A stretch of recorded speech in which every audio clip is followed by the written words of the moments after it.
Good. Oh, good afternoon, everyone, and welcome to the June 6th meeting of the Strategic Priorities, Communications, and Intergovernmental Cooperation Committee. Just like to call the meeting to order and like to begin by asking if there are any declarations of conflict of interest. Seeing none. We'll move on to approval of the agenda. Could I get someone to move an approval of today's agenda? Moved by Deputy Mayor Yankoff, seconded by Councillor McKinnon. All those in favor? Okay, motion carried. Approval of previous draft minutes. Moved by Mayor Brown, seconded by Councillor McKinnon. All those in favor? Good. And business arising from the minutes. So, Mr. Chair, just under number 7 of new business, April 27th, I believe there's an intention by management to follow up with that item regarding elections PEI 2026 election. Is that my understanding? Yeah, I think what we wanted to do, and I had the same question, Your Worship, where we have a pretty full agenda here today. I don't know if we would have been able to squeeze it in. Yeah, but No, we can put that on for another meeting. Yeah, I'm not asking for this agenda, just Yeah. if we can get a background for the next month. It doesn't have to be extensive. I think we all know the issue. Yeah, that would be both the elections PEI and the religious signage, correct? Correct. Yeah. Yeah, so we'll put that on to the next meeting. Okay, thank you. Any other business arising from the minutes? Nope. All right. So let's move to the agenda then. I'd like to call on Carly Siopsis to deal with our first issue with regards to report regarding our city website. Carly? Thank you, Chair Beck. And so just as follow-up to our last committee meeting, myself, IT and Communications met as a group to discuss the feedback that we received. And so with the report that's before you, there's a couple highlights that I just wanted to mention and happy to address questions as well. So just even from our community satisfaction survey from 2021, we know the website is the most used communications channel that's owned by the city. Of course, people get their news from other sources, but the website being the one that we own is actually receiving nearly 500,000 visits per year. So this is very important. We recognize that. And we all, three of us, fully agree with the feedback and believe that opportunities exist and that improvements can be made. The report in your package does outline some of these opportunities, but we would also suggest doing further engagement with staff and community later this year to really understand what could be improved. That will then allow us to come back to the annual budget process with some real numbers around what a website redesign or redevelopment could actually look like. Included in the report, you'll also notice that we've specified that a dedicated staff person is likely needed for this project. This is at least 12 months. I've been through this before with another municipality. So having lived through one, I would say it does require a dedicated resource and it does require input from all the departments. So with that, I'm happy to address any questions. That's just at a high level what's before you in the report today.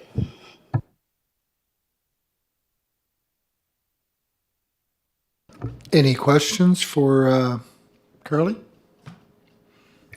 So the committee or anybody? Deputy Mayor? Thank you, Chair.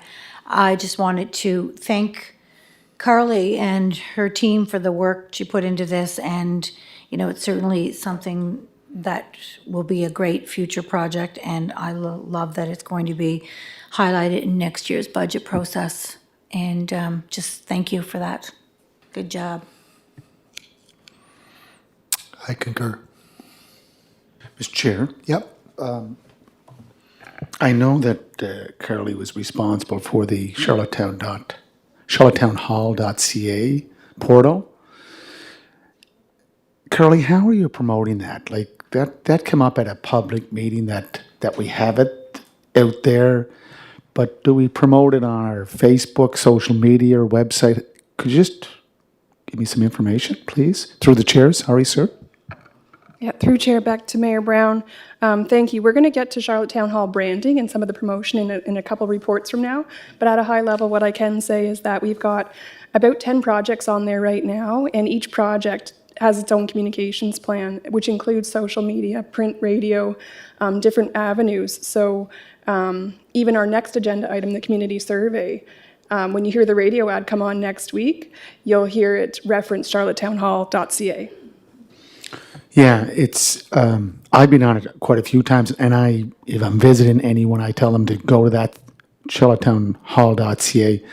But in talking about the website, there's so much information on that website. Like, if you had an old Commodore 485, you'd never be able to get the first image up. But I don't know if anybody has Commodore 485 anymore. However, speaking to my lovely wife, she finds the website very, very easy to use. But I've been on it, and to find reports, to find anything that's connected to the city, you just have to know the jargon. And I don't know how you can, Mr. Chair, I don't know how you make it simpler to allow people to navigate our website, but hopefully in this community survey, talking to or discussing, collaborating with our managers or staff here, that we'll find an easy way just to navigate. I know with the community report, I'd like the idea of using those banners more often. We don't use them enough, and I think those banners are a great way for anyone that's going to the website. Oh, that's the community report, or there's something going on this week, and I'll click it on. It's just those little add-ons that make the site very friendly. Thank you.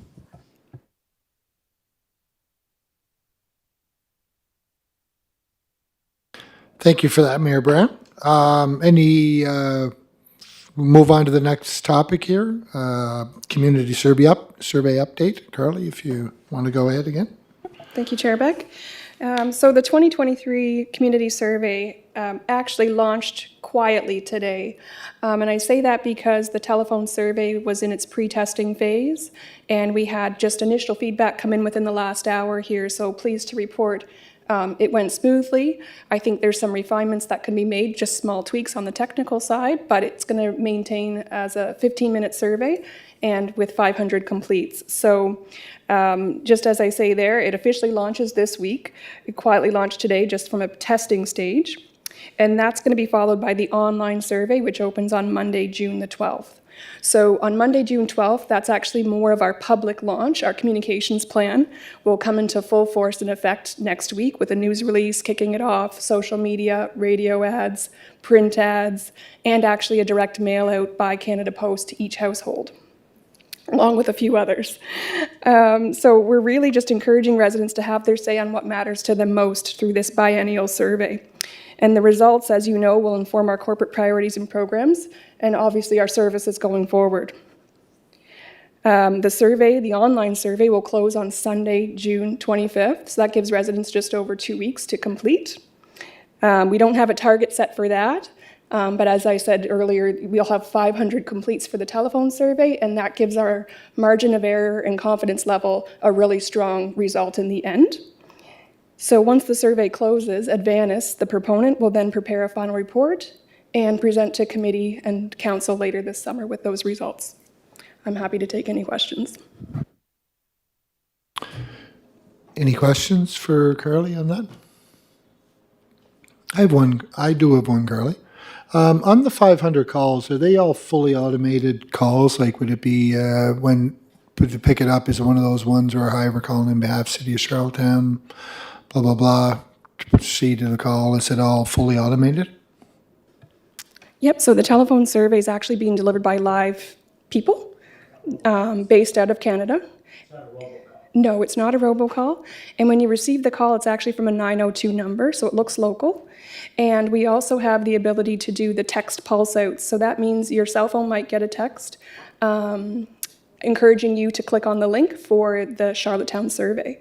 And so it looks like it comes from us as well, but obviously Advanis has been the ones to commission it. It's fully third party and anonymous. Tricky. I like it. Okay, thanks. Just one comment, Chair. The graphics that are included in the package are great. I don't know what more I could say. They're just really colorful and they catch your eye. They really have the good City of Charlottetown branding on it as well as the Charlottetown Hall, so great. And I see there's a QR code there too, which is great.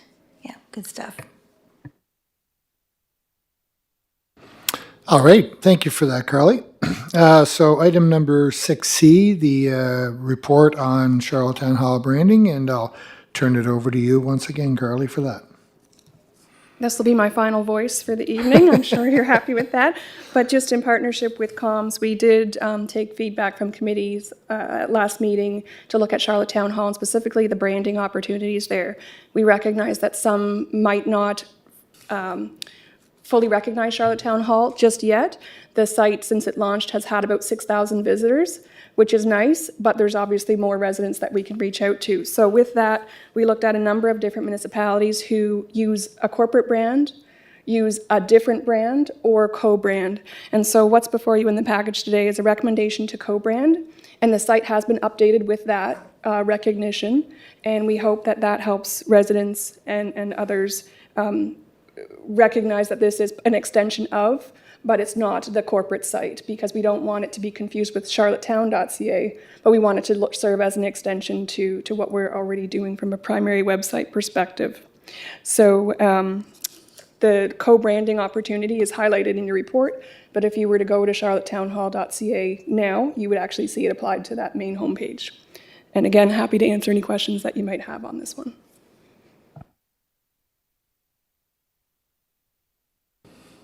Any questions for Carly on the branding? So, Mr. Chair, if I just go through the chair to Carly, or Janice, are you also working on it too with the charlottetown.ca? Thank you. I'm in the learning process. Okay, so are you talking about adding a link to charlottetown.ca to charlottetownhall.ca? Is that what we're doing, Carly? Through Chair, back to Mayor Brown. So that already exists. If Okay. you go to charlottetown.ca/engage, it explains our community engagement framework. So that's the document that was approved, and that's our process. And it can actually link you directly then to charlottetownhall.ca. So that relationship exists already. So the purpose of the portal is to highlight or put information out there quick, and it allows any of the visitors to see the information to follow up. Can they send messages to, like, I haven't tried it out yet. I just looked at it several times. Yeah, so through Chair, back to Mayor Brown. The purpose of charlottetownhall.ca is to feature specific projects. So right now, I think we have about 9 or 10 projects featured. So those are usually time limited. And then once a project page is developed, there's opportunities for engagement. So for example, you can host a survey directly on that platform. You would see who is listening to that project. And in the community survey example, my name and number is actually listed on the site. So if a resident had a question, they knew who to get in contact with on that specific project. There's a number of other survey tools, or tools rather, that are available, like a Q&A section. You can image share and video share, so it's much more dynamic than our corporate site is. Well, Mr. Chair, I just want to say that both Carly and Janice have been doing a great job just on these three fronts. And I can tell you that over the last couple of weeks being up here late at Charlottetown Hall, City Hall, Janice has been leaving late because she's been doing lots of work and a lot of work on the comms front. So I just want to say thanks to this point to both of you. Thank you.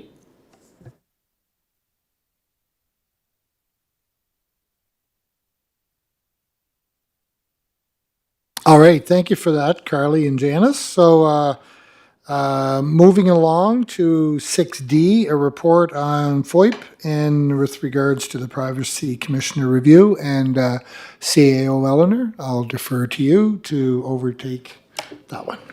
Thank you, Chair. So really, this is just a report to provide information to the committee and then also to council about a recent decision from the Privacy Commissioner, an order that was made to release additional documents. And the history on this is this,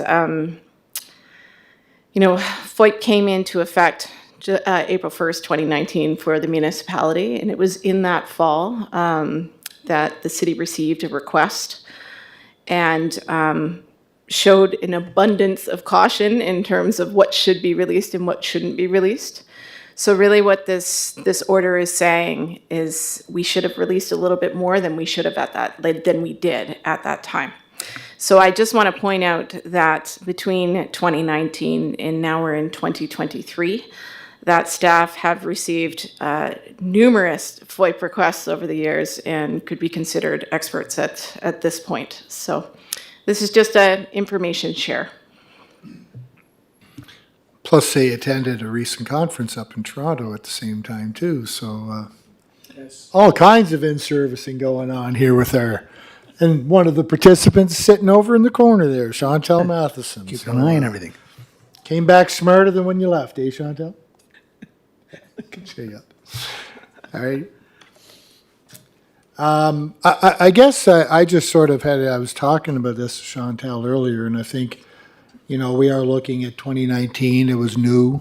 There was some things that were learned, and I think some, you know, good to find out that there were some mistakes made, and I think we just acknowledge those mistakes and hopefully learn from them and don't repeat them again. So, or try not to repeat them again. But anyway, I think it's good to have the feedback on this, and I think it's been received in the appropriate manner.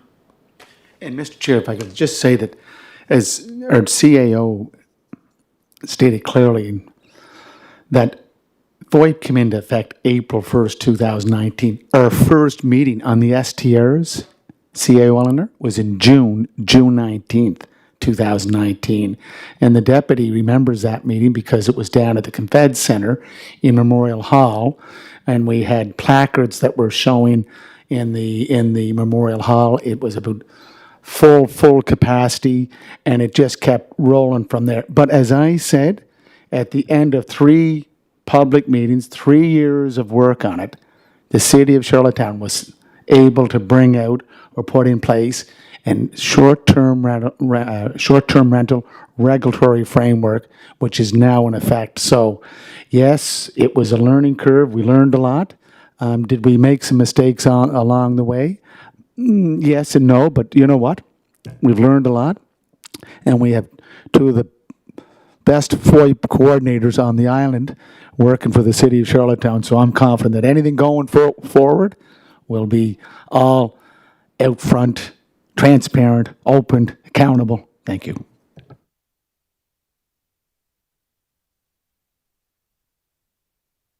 All right. Thank you for that, Mayor Brown. Any other comments on that? No? All good? All right. Item E, the report from the Ombuds PEI regarding the warming center and council commitment to the MGA. And I'll defer once again to CAO Eleanor for the next few items. Thank you, Mr. Chair. So this came about in February 2023. Ombuds PEI became aware through reports in the media that a sitting City of Charlottetown Council believed that council may not be adhering to the requirements of the Municipal Government Act with respect to the conduct of closed meetings. So from this, Ombuds PEI decided to open up their own initiative investigation. So it wasn't a formal complaint made to them. They have opened this investigation up on their own initiative. We have a lot of feedback in here today. Yeah. It's been a day of feedback. I had my mic. Oh, okay. Maybe that was what caused. So they initially approached the city, and they were working with interim CAO Donna Waddell in terms of collecting the information on what happened at the meeting. And this is specifically into the February 2nd, 2023 meeting with regards to warming centers. So interim Donna Waddell, CAO Donna Waddell provided some information requests, and then I sat down also with Ombuds PEI shortly after I started. And when Ombuds PEI opens an investigation on you, regardless of what entity you are, there's a resolution that you have to come to. So after moving through the information from the meeting that night, there were a couple of things that stood out. But really what it comes down to, it appears that there was an item added to council's agenda in an improper manner. An item was raised in closed session where it didn't belong. And disclosure of what occurred in that closed session was made when it shouldn't have been. There is a lot of confusion around this meeting.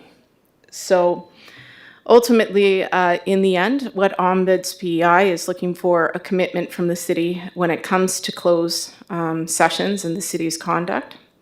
So there is a recommendation here that council improve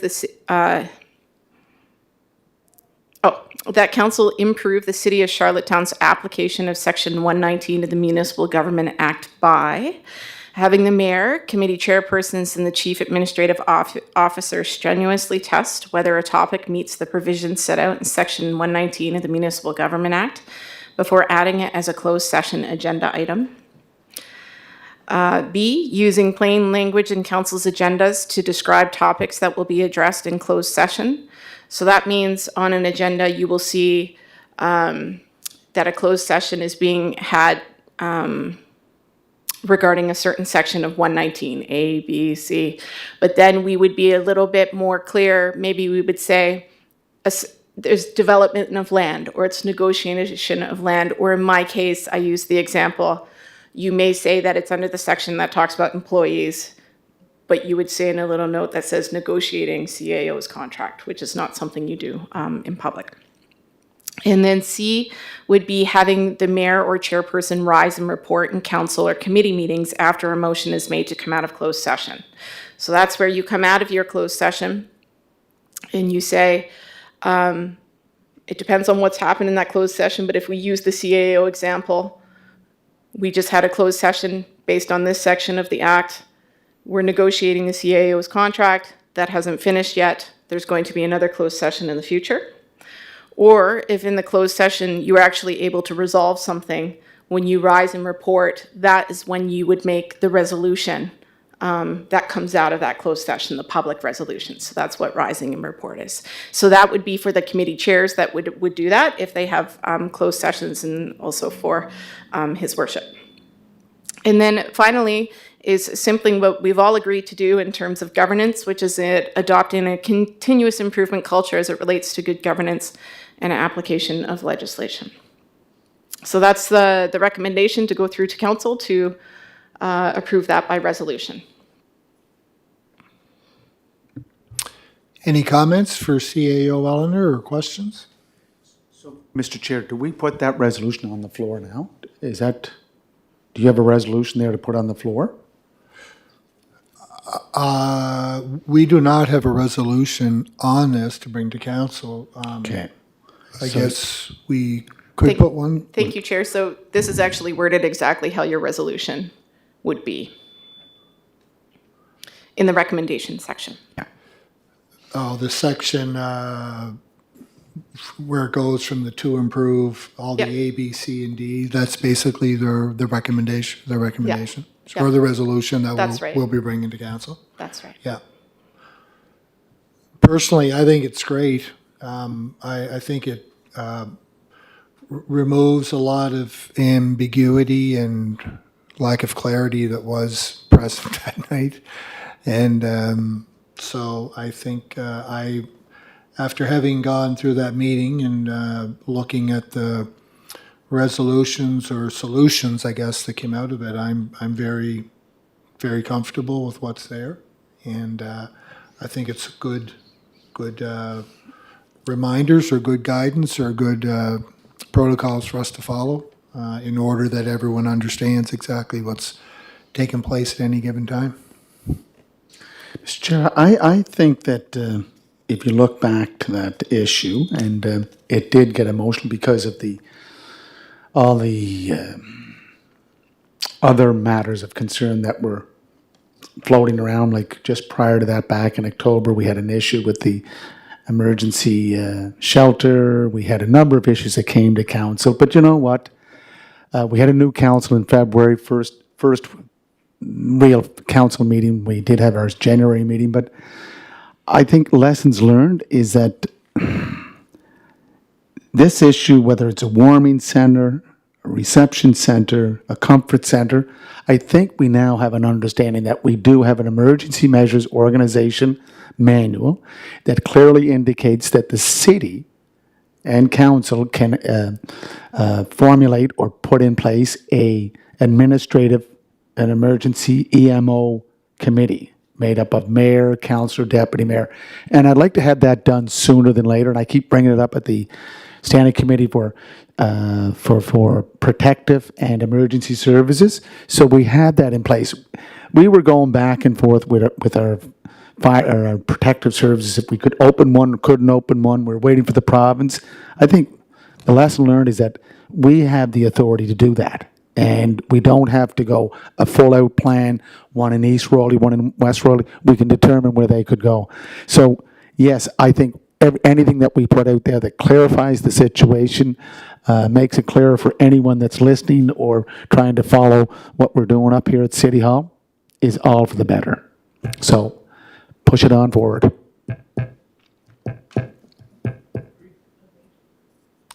All right.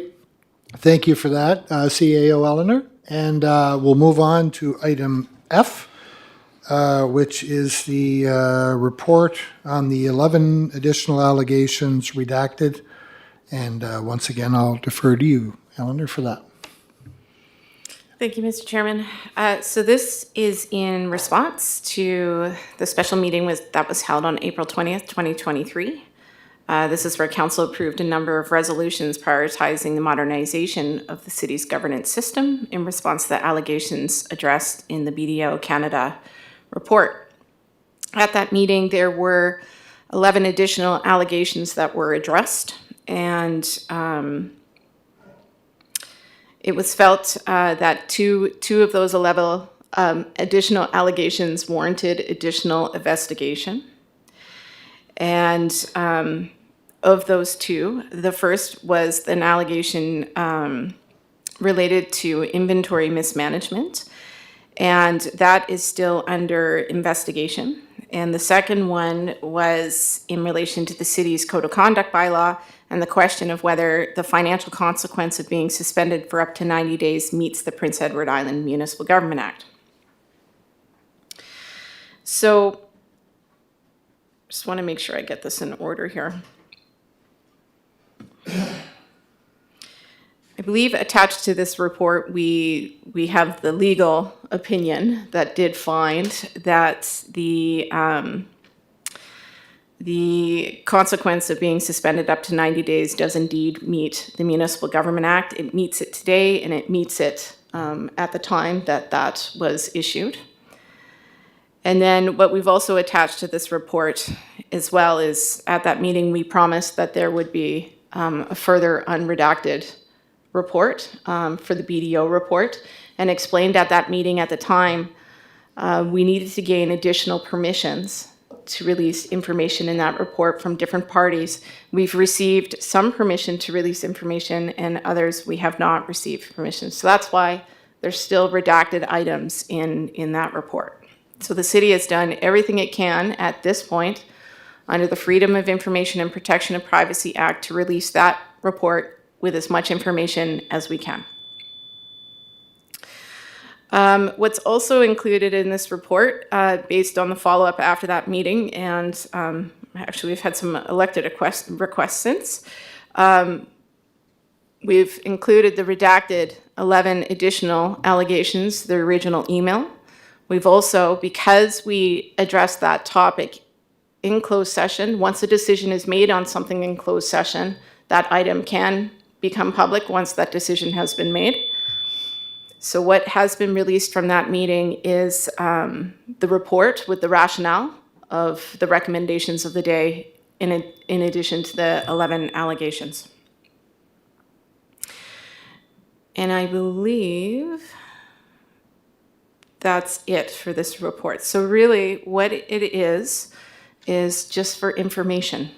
That's all we're doing with this, is sharing information. There's no further action to be had.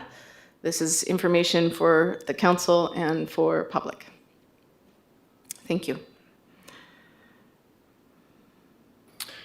Thank you for that, CAO Eleanor. Any questions for Eleanor on this matter? Mr. Chair, I did bring this up before under what the Standing Committee for Water and Wastewater, and it's in relation to the solar panels that we have out at the Millvale well field. Because of Fiona, and I'm asking this because this could be something that's related to the whole issue of the investigation into past dealings with the city, but a majority of those, or I should say, the manager or whoever was overseeing the financial responsibilities for the city at the time, 2017, 2018, we did not capitalize those solar panels. And the damage from Hurricane Fiona, I think the last report I saw from Water and Wastewater, the department, could be about 300,000. And that's not insurable, and it cannot fall under the Federal Disaster Administration Act. So could I ask the CAO if that could be, something that, again, is you may think it's unrelated, but I'm just trying to find some connecting dots here that, this was all that took place, CAO Eleanor, during this period of, again, as the deputy mayor knows, a lot of those allegations are related to well before Deputy Mayor Yankoff, Councillor McKay, or myself arrived. So I'd just like to see if we can find out if there was some, who was overseeing that project, because that's going to be a operational cost to the Department of, or the utility, Water and Wastewater. I just like to just put that out there, sir. Thank you. Okay. Thank you, Mr. Chair. Actually, I just noticed here on the report as well, I can see that I failed to include the legal memo and note on here. So we'll make sure that is attached when it goes through to council. Is it there? It's there. Yeah. Okay. Oh, I'm sorry. It's just a little later on. Okay. Yeah. It's been a day. I'm missing some I details. think it's after the next item on our Oh, on is our it the report. next? Did I combine two reports? into Well, yeah, these being two are kind of super efficient. similar, right? And, It's the 200-page committee report. yeah, Okay. record. I think you set a record here, didn't we, sir? Chantel did. Got it. Got it. Jeez. Let Okay. that be noted in public. Yeah. 200-page report, we all had to read. And no paper copies. thank And no you, Mayor, paper noted. copies. No Yeah. paper copies. Your worship noted. I will look into that. Could you detail just please, further. Yes. again, that goes back to that period that we're talking about, and, it's just, again, let's turn over all the leaves and rocks and look behind all those doors. Okay. Just a question, CAO Eleanor, if the redacted, we have the updated BDO redacted report, that's the least redacted report that we have right now, the one that we are looking at here today. I know we're following FOIP and we're following the recommendations and not the recommendations, but the policy of FOIP, and we're redacting where we have to. But this is the most up-to-date one that we have that we're looking at here today on file. Yes, thank you, Chair. So this at this point, this is the last version of the report that's going to come out, because we won't go back to the people we've asked permission to Okay. further release. Once they've said, no, we're protecting our information, Okay. we're not going to take it any further. So this is the last and final version of this report that's going to be posted. Great, thank you. Okay, thank you for that, Eleanor, and you might as well continue on with the item G, the two additional allegations. I know we touched a little bit on it, but maybe we can go back and just follow through on the report with that, for that one. Sure, thank you, Chair. So, as referenced in the last report, this report is also provided as information and follow-up to that special meeting.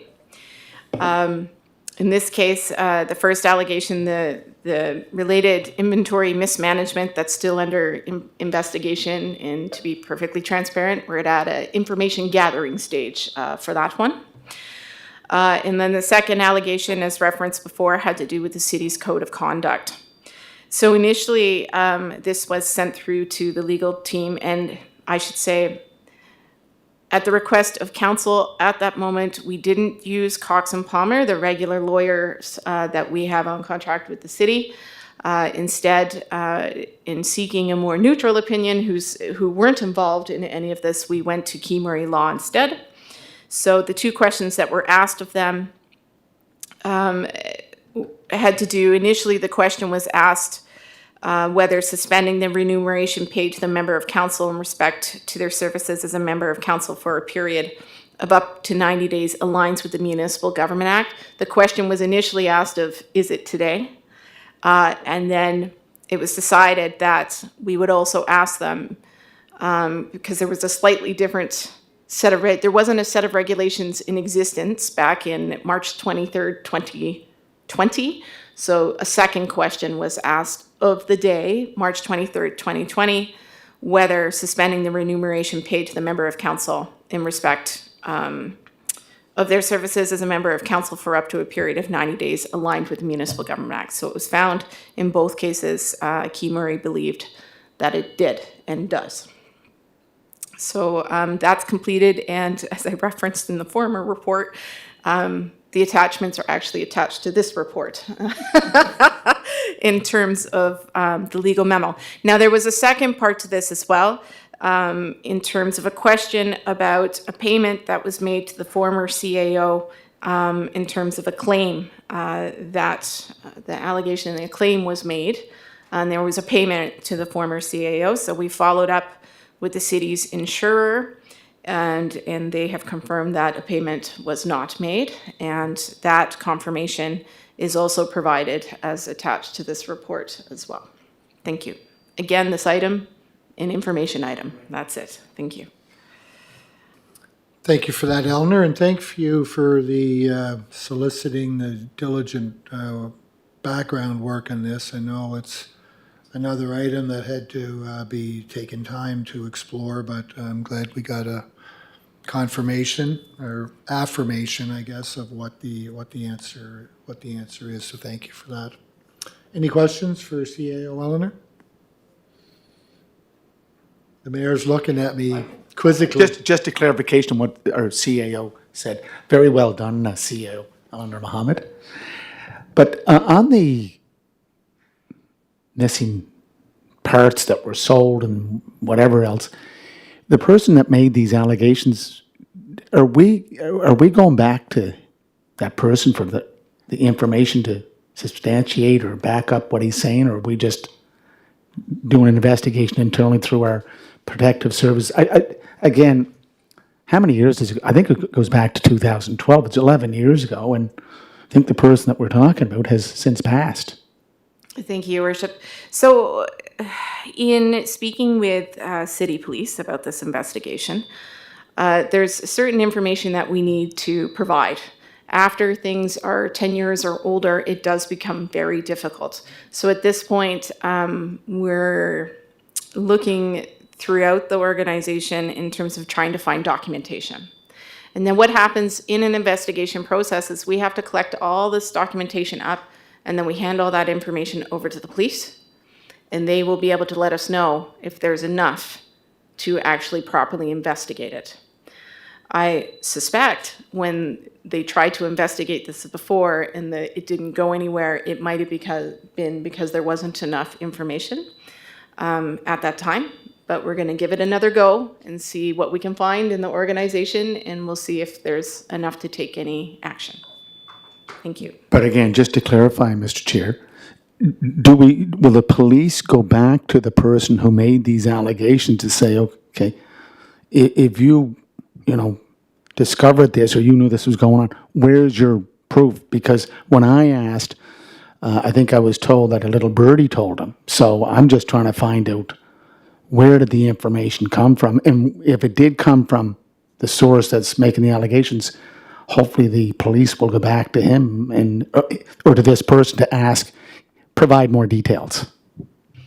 Thank you, Worship. So after all the information that we provide to them, if they decide they're going to reopen the case, they will be interviewing everybody who could be involved. Thank you. All right, thank you for that, CAO Eleanor. Moving on to the next item, item H, a report on the unhoused encampment workshop and next steps.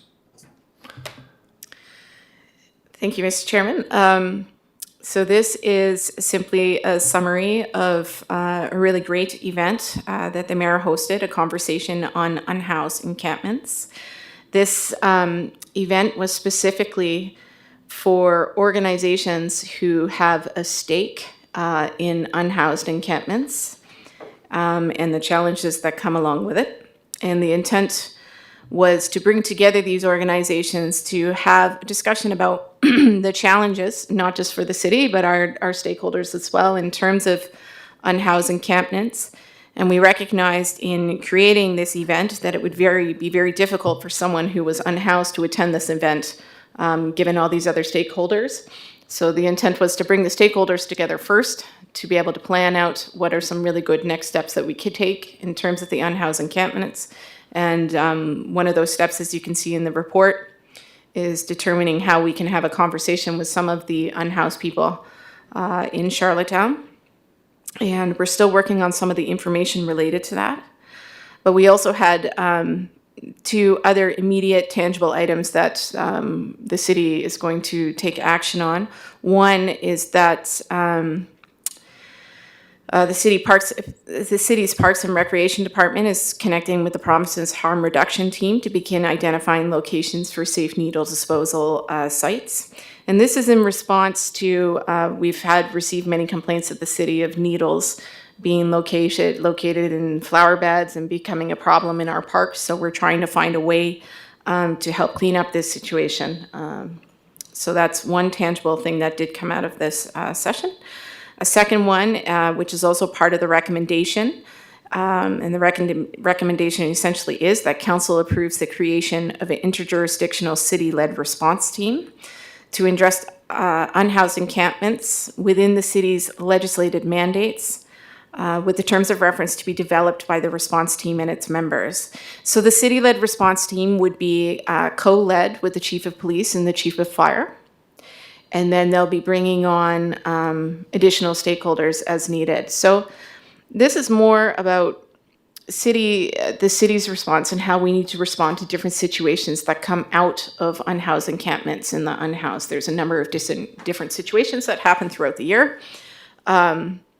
It's working to how can we better respond for the safety of the community, but also to support these unhoused residents of Charlottetown. So that is an ask of council to support that action. And then there will be more information to come regarding outreach to the actual unhoused community themselves. Thank you. Does that require a motion to create these steps here, or is this, again, kind of the wording that will go as a resolution to council, what we have in this report, similar to what we That's have correct. together? So that would just be the resolution that would Yep. go forward to them. Yeah. Sounds good. It was interesting, unfortunately, I was out of the province when that meeting was happening, and I couldn't attend, but looking at the report and the synopsis of information that came back, there's a ton of information to try and filter through and again, you have to come up to actionable items and whatnot, but I think Don and, it was Don Binns, I think, that John Binns. That's correct. Yeah. facilitated that, so kudos to them, and I think it was good to include the report from like BIPOC Usher and the Cooper Institute and no, who else? Charlottetown Mutual Aid. Thank you. Yeah. That's what I was thinking of. So anyway, it was good to have that as a backgrounder and have it there for future reference as well too. So, And Mr. Chair, I want to thank our CAO, Eleanor, Sue Fraser, and the team that worked to put this together. I think the venue worked out well. Everybody was very engaged, and Don Benz did an excellent job in moderating, facilitating the meeting. And I know councillors showed up, the deputy mayor and I were there for the whole day, and it was a very good, open discussion. But there was one item, Eleanor, that was added at the end, I think, under recommendations, is that the three municipal governments, Charlottetown, Stratford, and Cornwall, create a regional task force on the unhoused. It's just something that we should follow up on. But thanks a lot. It was with the mayor's title on it, but it was the CAO that put it together, and I really appreciate the efforts. And I think there's Moncton is planning, we were speaking, the deputy mayor and I were speaking to Mayor Don Ernle in Toronto for the FCM, and they're putting together something similar to what we just went through. So I think the model is being mirrored in other communities, and I think it's something we all have to do, because I don't see a tent over someone's head as shelter. It's either a fixed roof over a person's head, or we find something that is modular in form, or that provides safe, secure shelter. And I think that's where we have to go. And I think that on-house forum was a good starting point. So thanks again, CEO. That's an action item. Thank you, Your Worship. Just through the chair, I was also very grateful for all the stakeholders who did show up with an open mind, who were looking to find some solutions. And I think everyone in the city recognizes that this isn't an overnight solve, and it's all about partnerships and how we can work together on the situation, really. Yeah, and to your point, I think a lot of that, if we're going to be able to move forward, has to be kind of a multi-pronged understanding. It can't be just looking at it through one individual or group's lens. It has to be looked at from, multifaceted approach. And it's not I think if anyone had the decision or the solution for this or the magic bullet, it would have been used by now. But That's right. we continue to work towards it, and hopefully if we keep asking the right questions, maybe we'll come up with the right answers at some point in time. So Chair? anyway, Chair? go ahead, Deputy. Just to build on what you had said about there's no quick solution. While we were at the national conference, there were many hundreds of municipalities that participated, and we all heard everyone was talking about the exact same struggles in each municipality. So it's not unique to Charlottetown, Summerside, Cornwall. It's everywhere. Yeah. And again, Mr. Chair, as that gulf between the haves and have-nots grows wider, it's going to get worse before it gets better. But I was at a session there with CMHC on housing, and I know a couple of councillors from the City of Ottawa made it very clear that CMHC's definition for affordable housing just does not work. It's 80% of the median, comes down to about 30% below market value. So if the market value in Ottawa is 2,000, take 70% of that, very hard to afford. And I think that's the discussions we have to have going forward. But to the point of the deputy mayor, we can all learn from each other. And we were trying to find out if we could go to Don Ernle's session in Moncton. She said, no, it's just for us, so stay home. We thought we were going to get a per diem day.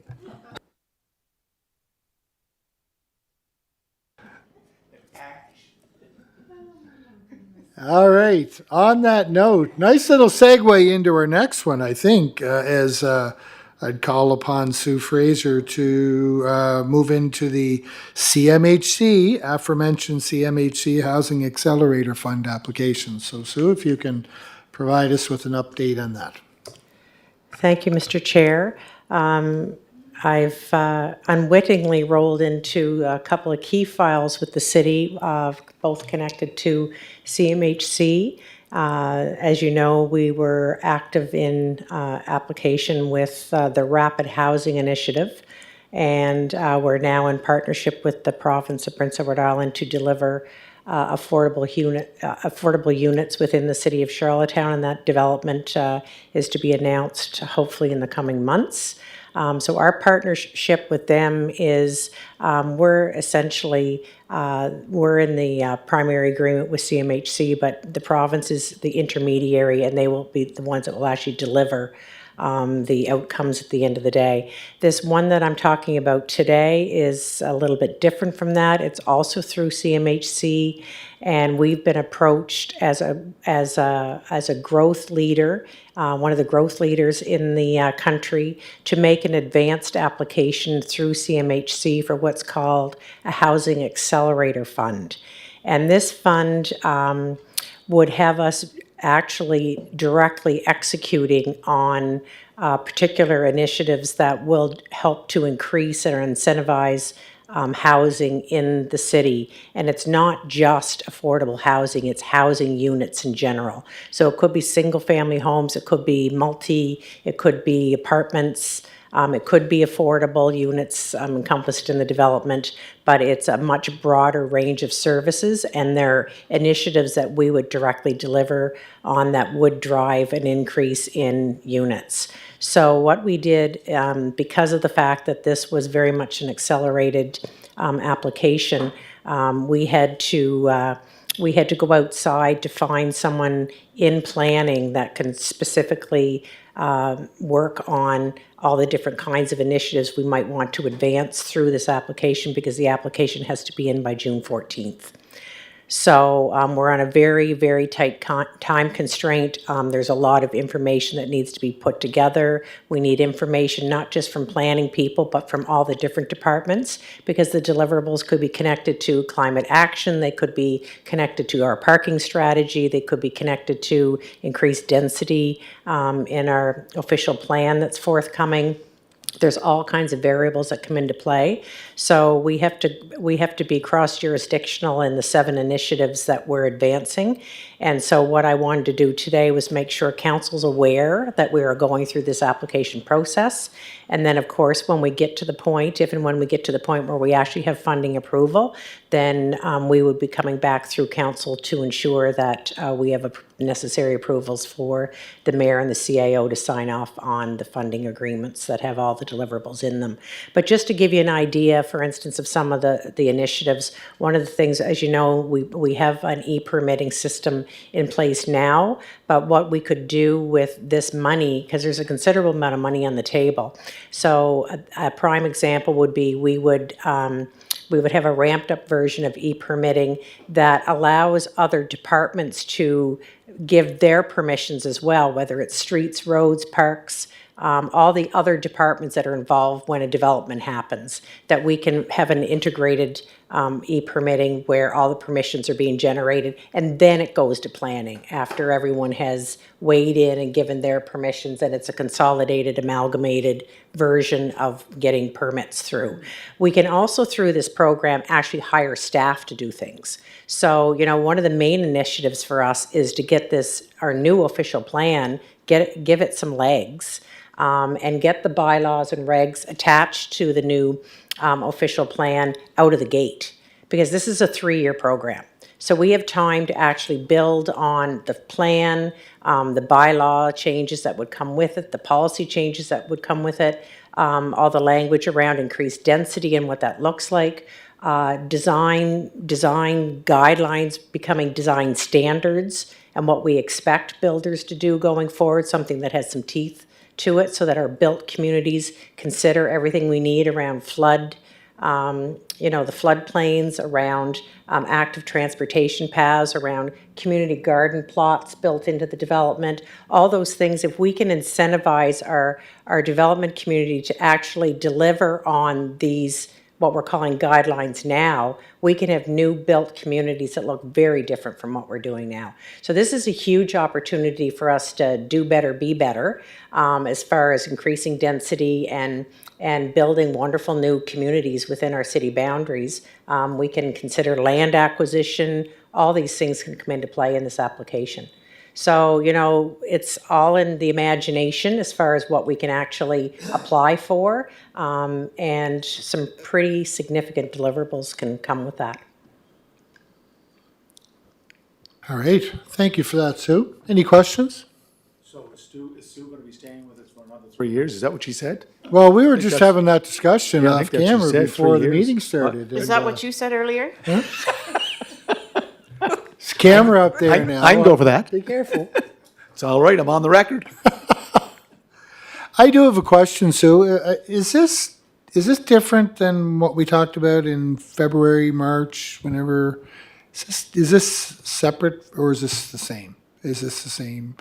Remember we were, Yes, it is the same. This is the I same? completely I was what conversation was that? Yeah. But yes, it was absolutely about this being a direct delivery initiative that was different than RHI, and that we have an opportunity to actually do some very significant changes to how development happens in the city. I think that was the conversation. yeah, and we were Yes. looking at brownfield, greenfield, looking at vacant, refurbish, repurposing, all that sort of Precisely. stuff. This is the same This is it. conversation? Yeah. Okay. Okay. All right. Thank you for that update, Sue. That's great. Nice to see. And I would have to concur with what the deputy and the mayor said about its housing. It was, they might have just called it the National Housing Conference as opposed to the Federation of Canadian Municipalities National Conference, because that was the main topic everywhere. So it's good. Nice to see things moving. And thanks for your work on that, Sue, with pulling that all together. It's great. So next item, Eleanor, follow up, I guess, to our April 30th meeting on the presentation on basic income guarantee. Thank you, Mr. Chairman.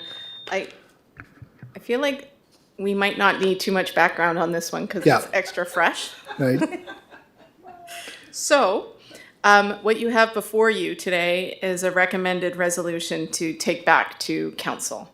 And I'm not sure if you want me to read it, but really there is one change in it from the There's a version.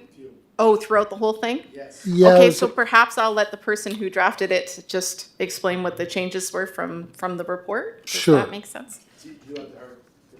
I have the original right here, the hard copy of The new version? the new version, yeah. Okay.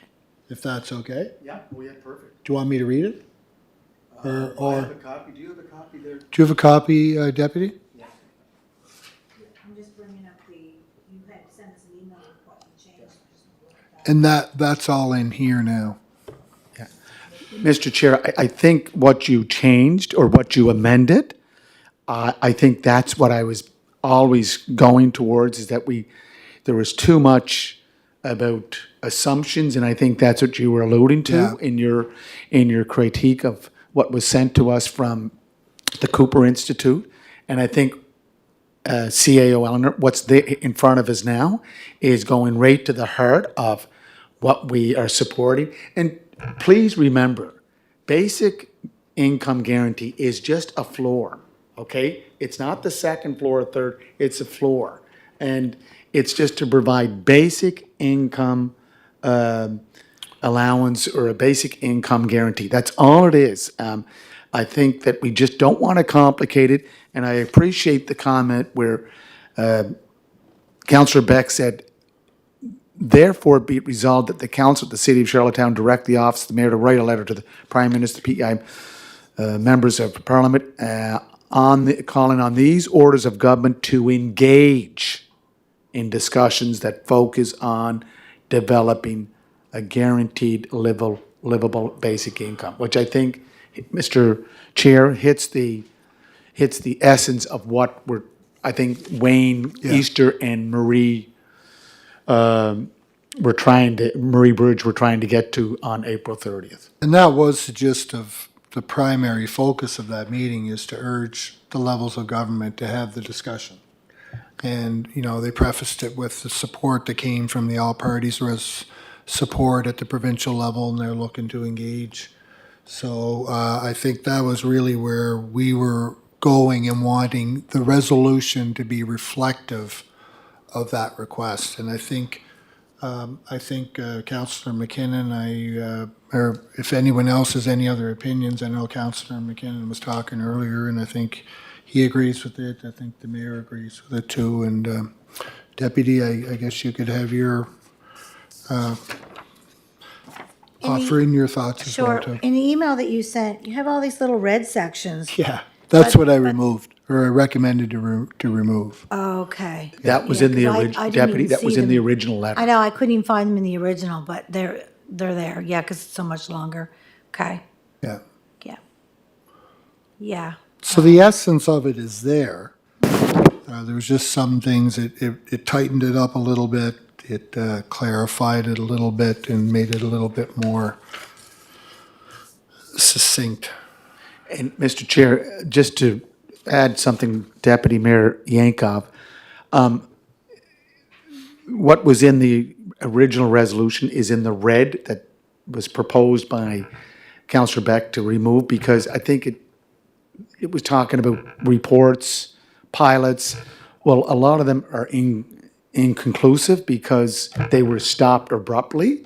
And I think that we just want to support the discussions, and whatever that, I'm sure those discussions will take in all these other issues that are related to municipalities, provincial governments. Let them discuss it at that level. So I think we're just supporting. And just to assure you, Mr. Chair, there is the Atlantic Mayors Congress meeting this week, and they will be proposing this.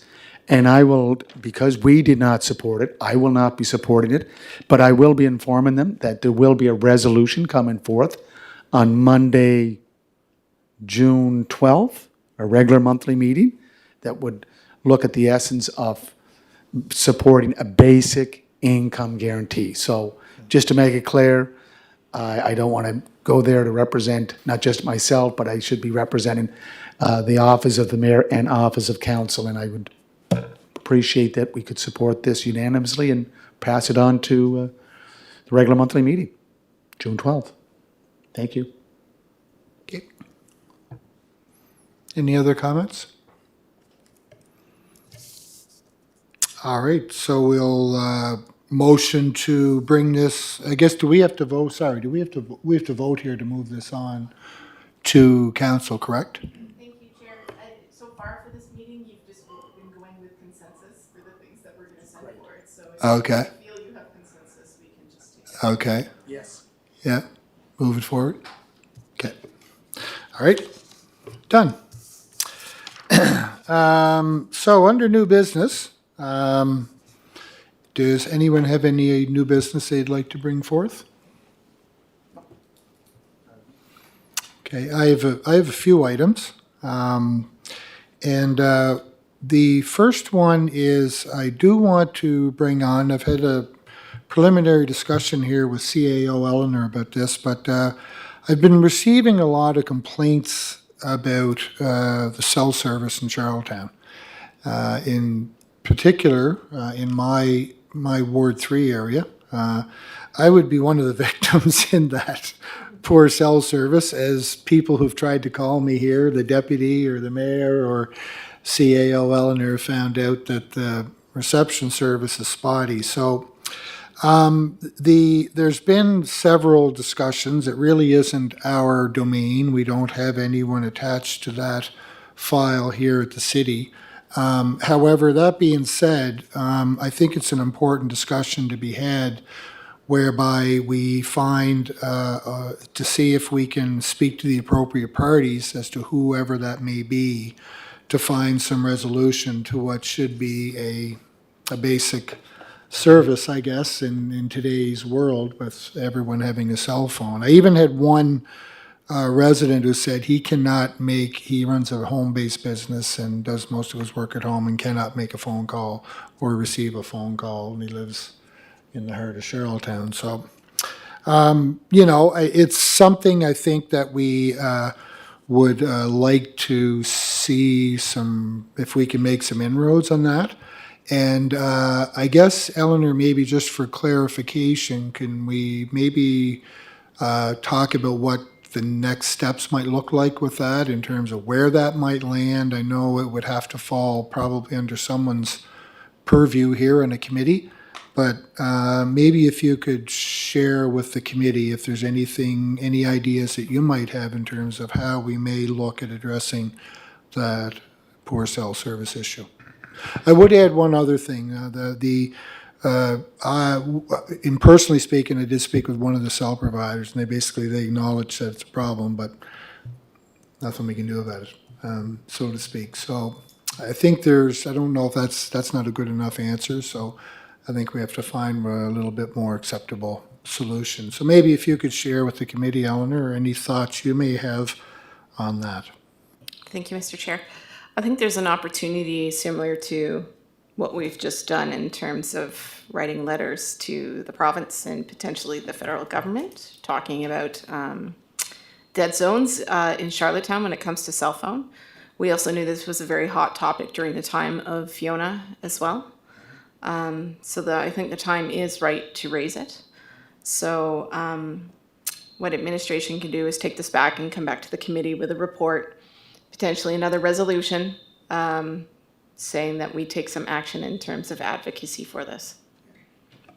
Awesome, that'd be great. And could I just add, Mr. Chair, that during post-Hurricane Fiona, CAO Eleanor, speaking to Mr. Robert Giz, who's now the president of Canadian Wireless Association, as you know, some of our cell service was down during Fiona. Well, it wasn't because towers went down. It was that the emergency backups ran out of fuel. And he made it quite clear that the towers, cell towers, should be on that priority service to get fuel for their backup generators. And I would suggest, Mr. Chair, that he does live in Ward 3. I would even, venture to bring him in here, and he would be glad to address this committee on this, because he is probably the strongest lobbyist in Ottawa for the Canadian cell phone industry. And I think that would be a good start for us. Lives right in our backyard. Good point, Mayor. Yep. I have a couple of other items here. I know we received a recent request about extra policing service in the downtown, the BIA, Business and Industry Area, or business, what's it called, BIA, Business Improvement Area, sorry.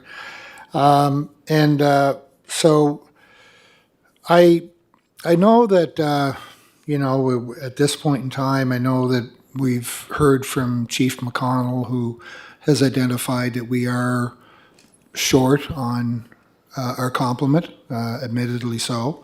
And while we would always love to be able to provide services, full complement, we just are challenged on the human resource side of things.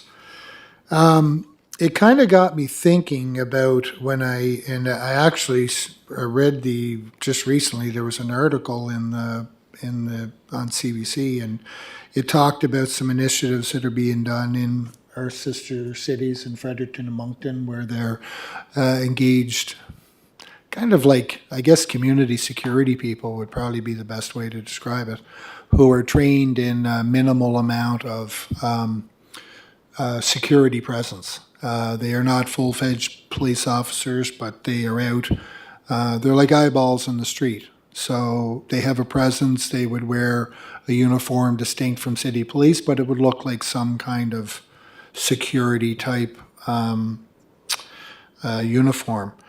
And I do remember, I was sharing this with CAO Eleanor, back in the early 80s, I actually worked for the city of Charlottetown as a summer police constable, and was hired off the street, me and a few other guys, and it was a great experience. And I actually did a similar program with the supernumerary constable with the RCMP, and it's a great opportunity to provide support for the local police service. Although we were understandably not full-fledged officers, we did provide I think, somewhat of an effective role for them. So I'm wondering if that might be something like later. I don't know what can be done for this summer at this juncture in order to be able to do that. But That might be something that we could look at implementing either, if we could at some point in time, to provide some support to our downtown core in terms of providing an extra element of security there. So I'd just like to see if there's something that we can move along there. Again, I'm not sure where that falls under. Does it fall under Emergency Protective Services? Does it fall under HR? I'm not sure, but I'd like to see maybe we could do the same thing where we have a look at that and see if there is something that we could be done, if not for this year, then on a go-forward basis in order to support our downtown business core. Just my thought. Chair? There might be a report from last year. Protective Services under Chief McConnell received some funding from the province last year. And I think then it deferred to Parks and Rec, where Parks and Rec hired some additional downtown security, if you will, for the squares and the parks to complement the lack of foot patrol for city police. So whether or not that could be dusted off and looked at again, I'm not sure if there was ever a follow-up report on the successes of that or not, but it could be a starting point. And it began in Protective Services and then fell under Parks and Rec. And the funding came from the province, I believe. Is that right, Your Worship? And that is right, Deputy Mayor Yankoff. Not only that, my brother and his wife, who live on King Square in our old homestead, the service that was provided at the four squares was very adequate and very effective. So that's a good point. We should follow up with Protective Services, and that could be extended. I think we also added additional protection services out at Victoria Park because of issues. So let's get that back to Standing Committee for Protective and Emergency Services. Good point. But Mr. Chair, I understand the chief. We need more police officers. It's just finding the money, and I know that our downtown businesses have been very patient, but we're going to get there. And I always look at our police services as the best of anywhere east of Montreal because they do a great service for the city, and they are on the top of their game all the time. So we just have to find more money. Yeah, and I don't want to confuse this with any sort of condemnation of our city police or anything like that. This is just acknowledging a human resource issue that we have ongoing. And, you know, if we don't have it, are there some ways that we can find alternative means like this program to be able to support however we can, right? And just to- knowing that it's not perfect, but at least it's moving the needle somewhere, moving the needle along somewhat. And just to clarify, Mr. Chair, I wasn't indicating that you were looking at privatizing the service. I'm just saying that we need more police. We're trying to get more police. It's just one of those budgetary items that you never seem to catch up. And hopefully we can catch up sometime in the next 2 to 3 years or less. Okay, thank you, Your Worship. And I do have one final comment, and it's with regards to paperless agendas for our meetings. I think I'd like to see it happen. We do have our tablets. We do have our ability to get all the information that we need out on our tablets. We can access them. We can write on them. We can scribble. We can highlight. We can do it. I think it's just a little bit of an orientation. And I'm not a techie guy at all. I'm not really techie, but I guess I just think if we're looking at sustainability and modeling sustainability and promoting good environmental practices, I think it's good modeling on our part if we are to move to paperless agendas for all of our meetings, committee and regular council meetings. And I know that change may not always be the easiest thing to do, and we kind of know what we know, but I think we can learn something new. And I think if we're going to move forward, we have the tools at our disposition. I think we should be using them, and I think that would be a good, not only a symbolic gesture, but I think a good environmental gesture. And I think it would free up a lot of time that's consumed in preparing the documents, and a lot of time that is used to get everything ready, and then we do what with it? Nothing, really. So at least this way, we'd have a record of what we have and what we're using, and we would be able to do it. So I don't know whether this is a motion that we put forward, or whether we want to have a discussion here first and bring it forth as a discussion point of council. I'm not quite sure. I'm open to how we proceed from here, but I guess I just wanted to bring it to this committee level to get it on the table and have a discussion about it, even at this level, and see what people think, and then make a decision as to where we go from there. So I'd open the floor for, those are my thoughts on paperless agenda, and I guess I'd welcome to hear if other people have other similar or contrary ideas. I'd be open to both. Deputy, you go ahead. Thank you. And I believe this would fall under this committee, would it not? Yeah. And you're preaching to the converted when it comes to paperless agendas. I love the tablet. I can't even imagine now, even it's only been 3 or 4 months, I can't even imagine getting a binder on a Friday afternoon anymore.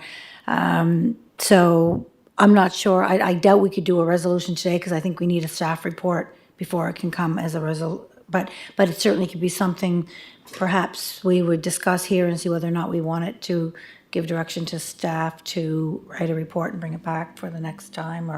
But I certainly would be in favor of paperless. Yep, definitely. Councillor McKinnon? No, I agree with you as well, Chair. Going paperless, using the tablet it's much more, I guess, environmentally friendly, and we're saving the fuel and staff of driving around the city, tracking down our houses. And as the mayor mentioned, shredding the papers and using the binder. So no, fully support this. You had made a comment about writing on the tablet. What? Yes. Can somebody and explain that tho- to me? Those pens, you just go out to Staples, buy it, and then come back here, and the city reimburses you. It's a pen it's an interface pen. It's great. You don't even need that. You can Can you draw it with your finger? Yeah, you can Have you take it with tried your it? finger. You can go and you can hit the like, if you open up the file, Right. you go up in the top left there. It says draw. You just click on a color, and then a pen shows up, Learning and then something new. right beside it's an eraser. So if you don't like what you're highlighting, just click on the eraser Okay. part. And That was. so, if I was having the meeting here and I came in and I just circled a bunch of stuff that I was, Oh.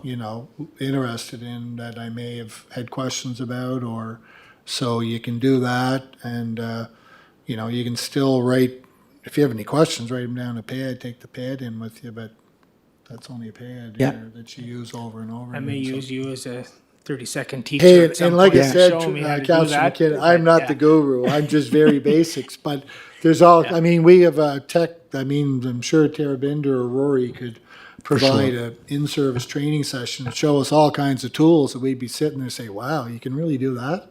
And Chair? And so anyway, I think there's opportunities for us to, like I said, I'm basic. I don't think I'm not a guru anyway, but I think it's something that we should be doing. And Chair? Yeah, Deputy Mayor, go ahead. You can also hit your text button, and you can actually type right below things and make, especially in our monthly meeting. It's a learning curve for all of us, but we have some pretty good tablets here that, yeah. And Mr. Chair, I think I've asked this before, Chantel, or I asked it of Tracy. You know how our books come in the tabs? I know with Adobe, with the new Adobe, I still have my old tablet. I'm a guy that I'm a person that doesn't like to give up anything. I want to hold on. Maybe it's all those files that are in there. But my point is that I think if it's tabs where you can go to planning, it makes it much easier. The easier that we make it, the better off. And listen, we're not going to get everyone on board. We cannot force everyone to go on board. It's like when you have counselors coming in here with cell phones, I tell them, please put them away. I cannot tell them to say, put them in this basket and come in at the end of the meeting and pick them up. I think we might have to take baby steps here, but I think this is a good start.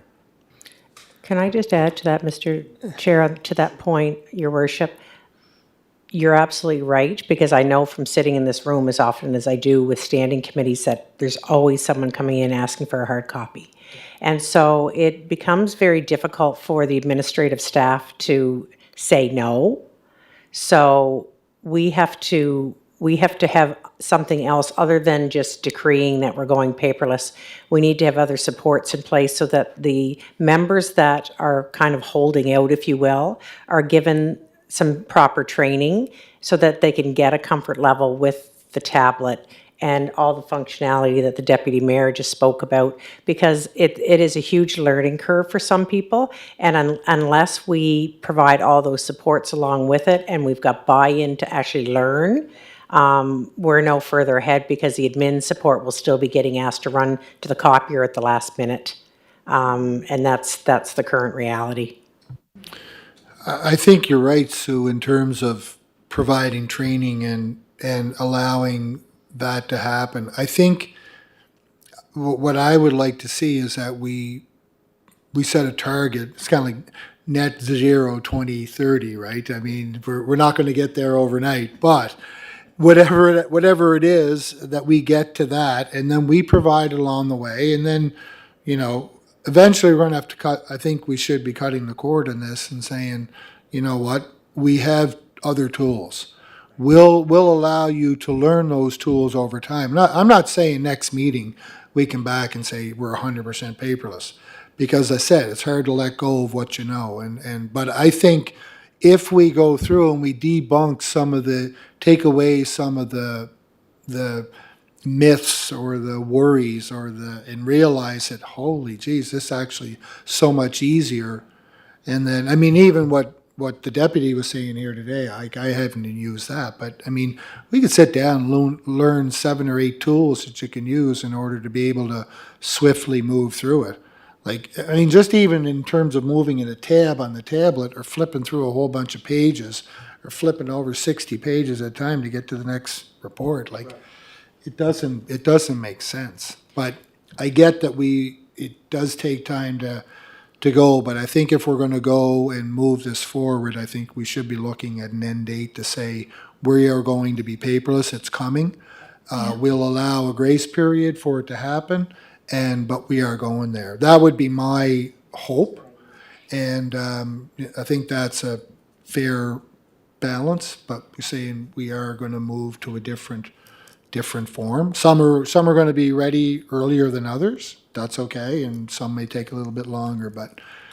And Chair, maybe we could add to that report not only a target date, but some onboarding and some professional development of maybe 2 different sessions with our IT folks, where we have all of our tablets are here and they can just show us some things that we're not aware of. Go a long way. And Mr. Chair, just on the beauty of the tablet is that you're not going into Leonard's with a big binder, like Binder Boy.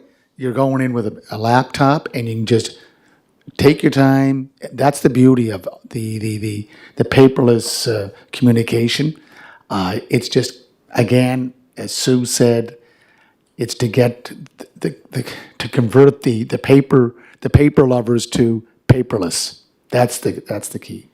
And Chair, the other thing would be, sometimes we get our packages and then there's add-ons. Those are little things where the package should be resent out the way Chantel did it, because then you're not opening 3 and 4 different things, but those are all just learning curves. Yeah. Excellent. Thank you. Great discussion. That's it. Any other new business? Motion to adjourn? Motion to adjourn, and thank you very kindly, Mr. Chair. Good meeting, and thanks to Oh, the sorry, staff. who motioned? Who motioned? And seconded. Deputy Mayor Yankoff, seconded. Yours worship. Thank you very much. Done. Thank you.